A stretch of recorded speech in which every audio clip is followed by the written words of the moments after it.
The exterior of a house, nighttime. A man stumbles out of the door, suitcase falling open, spilling out its contents, having been pushed by someone inside. He stands and brushes himself off, reorienting himself and turns to the audience. You probably wonder how I got into this situation. It's not my fault. I swear, I was a humble, upstanding tenant, and I always paid my rent. Well, that is until I opened that damn door. But we'll get to that. It all started in the winter of '56. The scene in front of us begins to rewind. The man knocks on the same door he just stumbled out of a second ago. He looks vaguely nervous, constantly switching the suitcase from hand to hand, checking the address on the slip of paper he has over and over. It is a bit chilly outside.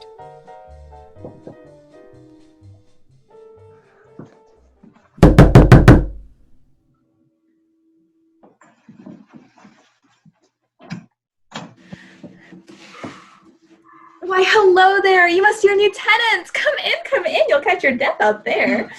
Thank you for inviting me to your lovely house. You must be such kind people to allow me to share it with you. Please, sir. I do promise you this house is quite normal. Just a normal average family living in a normal average house. Really one that you might find just about any. Hello, sir. I'm the lone male provider for this family, but due to some prior deaths and circumstances, we've fallen a little bit short on money. And that is why I recommended that we got a new tenant to live with us. So it's a charming way to make money and a new friend as well. My name is Greta, and this is my mother and my father. What was your name again, sir? I don't believe I caught it. Of course, my sincerest apologies. My name is actually... What was that noise? Oh, was that the kettle? The kettle. Dear sir, I'm so silly. I put a pot of water on to boil so that we might have some tea for your arrival. Won't you join me? Join me in the kitchen. Of course. The tenant, looking suspicious, follows mother into the kitchen. Father then turns and bangs once hard on the door. You better keep it down in there, while you're doing whatever it is you're doing. Good sir, if my wife is done terrorizing you in the kitchen, let's finish up the legal, charming side of this, as my daughter so puts it. Oh yes, of course. Mother, Yes? what if he dies? Open the door somehow. Well, I suppose we'll just have to hope that the Lord is on our side for once and that he never does. Now that's all done and squared away. Greta, would you mind showing our lovely new guest, as you said, a tour? Why, of course, Father dear. Come, sir, let me introduce you to this house. Over here, we have a portrait What's of behind mine. this door? No! Sir, you don't want to go in there. It's, Another mess. My wife, she likes to make everyone believe that the house is always as clean as possible. But in reality, she just looks to shove all of her old junk in here. Upset with the accusation, but knowing she cannot deny father now, the mother reluctantly continues. What can I say? I'm alive, a housewife. Trust me when I tell you, you do not want to go in there. Your things. Perhaps you could go put your things away in your room and, well, Greta will show you where you're staying. That's when I had my first suspicion.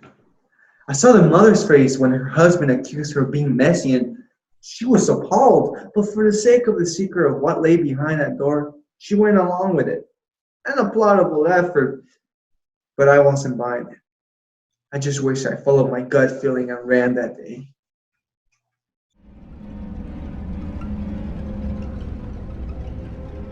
The tenant rests in his room, tending to some light reading. The family is behind a curtain, separating his room from the main living space behind him. What you're about to witness is something that I never saw. I often wonder what would have happened if I opened the door to my room just a couple seconds ago. Mother! Why do you know someone? What are you you doing? Well, I should have done a long time ago. This will work perfectly. No, you can't! Greta, move aside, or I'll make you. Please spare his life. Mother! Hearing a loud crash and thump, the tenant feels as though he has heard quite enough. He stands up from his desk and yanks open the curtain between the two rooms. At the same moment, the family exits and closes the door behind them. Well, Well, what? well, don't play deaf now. What was that noise, the yelling, the screaming, and everything? And what is happening behind that door that you're all conveniently standing in front of right now? Oh, dear sir, don't bother yourself with such little creaks and groans. This house is so old that it settles in at times. That's simply the room where we keep all of Greta's instruments. And well, one of the shelves is just so full of all my music, it just fell, and well, my darling father here was just helping us to fix it. Precisely. Now, if there are any more questions, which I can't imagine why there would be, Greta and her mother were just saying that they need to get started on supper. And me, I'm going to return to my favorite chair. And sir, I recommend that you return to your room. But sir, I still need to. No. Return to your room. For that exchange, my curiosity only grew more and more and more. And for the sake of my own sanity, I needed to know what was behind that door. But I also needed a roof above my head.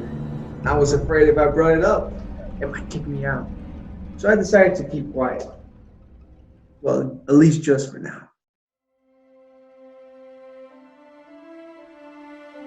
The family is seated at the kitchen table, eating and talking in whispers to each other. The tenant is off to the side by himself, also eating, but notably slower, paying more attention to the family than his plate. I know what you're thinking. How rude of him to listen in, but under normal circumstances, I would agree with you. But these are not normal circumstances. They were right there, talking about it all. I mean, it would have been harder not to eavesdrop. I'm not saying that, Greta. I'm simply implying that perhaps it'd be best if we part ways with him. You were the one who questioned from the very beginning what would happen if our dear tenant ever found out what was behind the door. Mother, maybe you should be saying that. What do you mean by that? The tenant leans in a bit more obviously, scooting a bit closer as well. Dearest parents, this can go no further. I can no longer say the name of my brother in the presence of that monster. We have to be rid of it. She's 1,000 times right.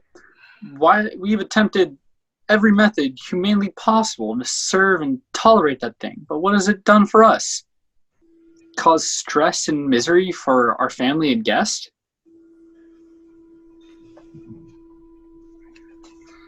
Why have we put off this revelation for so long? Just isn't logical. That cannot be my son. What do you propose we do? Surely we can't just leave him here to die? And why not, Mother? That thing is not Gregor. Surely even you have come to realize it. He's gone. And we have to live with that. Live with his memory, and not with that thing that has arisen in his stead. If only he understood us. He doesn't. If only he understood us, then perhaps some sort of compromise could be made. But as it is, how could it be my son? My Gregor was kind and compassionate. Well, he would have left long ago, knowing the burden he was leaving us with. I agree. Something must be done about this. Oh, dear sir, are you all right? What happened? I'm good. I think the chair's a little bit old. I'm sorry. I'm probably getting a little bit too dizzy from getting cooped up inside these walls and doors. I think I just need to take a quick walk just to get some fresh air, you know.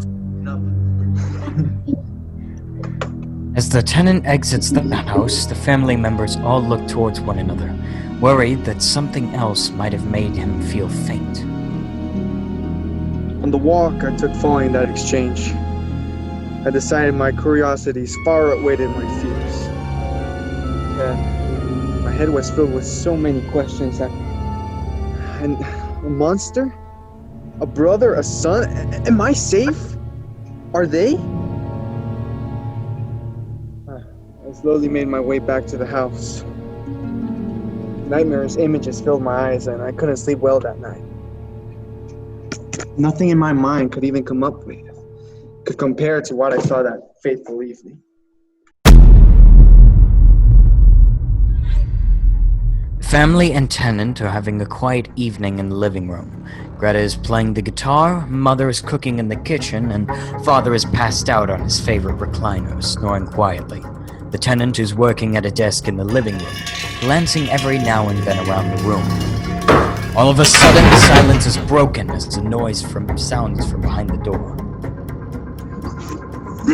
This is it. No, that's it. I am tired, sick and tired of my questions being ignored, my suspicions being put to the side. I demand to know what's behind that damn door. Sir, please sit down, enjoy the music. You didn't hear me right. I said I demand to know what's behind that damn door. It sounds like you're not feeling well. Perhaps a bad case of tinnitus. If you'd like, you can go up to your room, rest a while. I'll have Greta bring you your supper. I assure you there's nothing to worry about. That's simply the room where we keep all of our cleaning supplies. Supplies? Cleaning supplies? No, suddenly. So it's not an instrument room. Not a place where you put all your old junk in. No, suddenly. Just suddenly, at this moment, it's for cleaning supplies. Which one is it? Sir, I assure you there's nothing to worry about. The sound from earlier returns, louder and more insistent. Mother cringes at the sound. Greta stops playing briefly and realizes her mistake and starts again. The father glances at the door quickly before returning back to reclining. Oh, it was just my imagination or the wind. No. I finally heard you all. You all paused to acknowledge it. I saw it. Turns to the audience suddenly. What? You saw it too, right? The family all turn to look out at the audience where the tenant is looking, but seeing nothing, give each other looks and turn back to him. Sir? Who are you talking to? Never mind that. Just the point is, I'm sure they saw it too. Sir, please. You're scaring us now. Nobody knows who you're talking about. I'm not buying anymore. No. Matter of fact, I've never had since the first day I've been onto you all. I can't live another day. What insults! First you claim that we're keeping something from you, and now you're just throwing around accusations as if we've been anything but kind and caring to you. No. Deliberately deceiving me, legally binding me to this house where I'm in possible danger? No, is that what you call kind and caring? Don't you dare speak to my daughter like that. Pure lies and nonsense. Lies. Nonsense. Ever since I came here, all it has been is lies and nonsense. I deserve to know what's behind that door. What happens in my house is none of your concern unless I say it is. No. Ever since I signed those papers, I made it my right to know. My right. I've done everything you asked for. I've paid my rent. I've cleaned my room. Get out. I don't give a damn about any contract. You've extended your leave, good sir. And you know what? Since you're so interested in doors, How about this one? There's a struggle as father grabs the tenant by the arm and begins to shove him towards the front door. Suddenly, the tenant breaks free of his grasp and lunges for the door. No! Stop! It was at this moment right here where everything changed. I mean, if I could go back and change this one thing, but I wanted to know. I wanted to see. But now I've seen too much.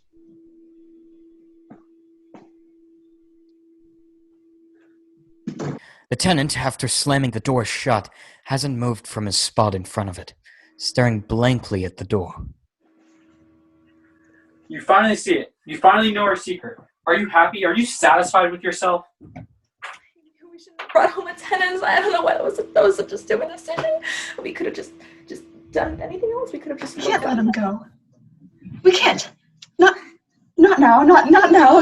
He's seen it, and he'll destroy us. Throughout all the yelling and confusion, the tenant has not moved or taken his eyes off the door. Greta, realizing this, goes over to him and taps his shoulder, as mother and father argue about what to do. This tenant does not respond, and when she waves her hand in front of his face, he still stares blankly at the door. Wait, Mother, Father, look. He doesn't even believe for himself that it's happened yet, that what he saw could be true. Besides, who would believe him? Well, he did stare out into nothing and ask the walls if they had heard Gregor too. Maybe he was already insane. We can't keep him here anymore. No, we can't. Wait. What was that? His words are cut off by family shoving him out the front door. Tenant stumbles out of the door, suitcase falling open, perhaps spilling out contents, having been pushed by someone inside. Tenant stands and brushes himself off, reorienting himself and turns to the audience. You're probably wondering how I got into this situation. It's not my fault. I swear. I was a humble, upstanding tenant, and I always paid my rent. That is, until I opened that damn door. But we'll get to that. It all started in the winter of '56.